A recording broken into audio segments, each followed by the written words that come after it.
kind of enough, deep enough in there so that when I do tie it down, it's going to hold it. And then we'll cut any excess just so it's not on the lip of the pot. We still have that there.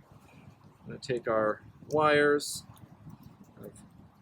take out the slack a little bit so that they're coming together on top of the bamboo, trying to avoid as much as we can tightening down on the roots. And then using these pliers, we're going to tighten down. In particular, we're looking to pull this tight, and so having a pair of pliers that you can get a good grip with. In particular, these pliers work really well for me, at least. I like the grips on them, so I have a really good kind of hold as I start to pull and twist.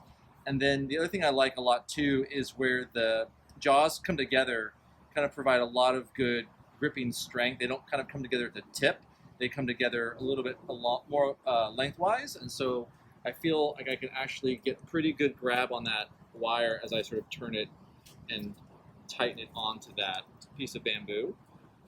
So we're going to continue to tighten it down with a little pull, take the slack out, and then sort of turn it down on itself, making sure I'm not going too tight. I don't want it to snap.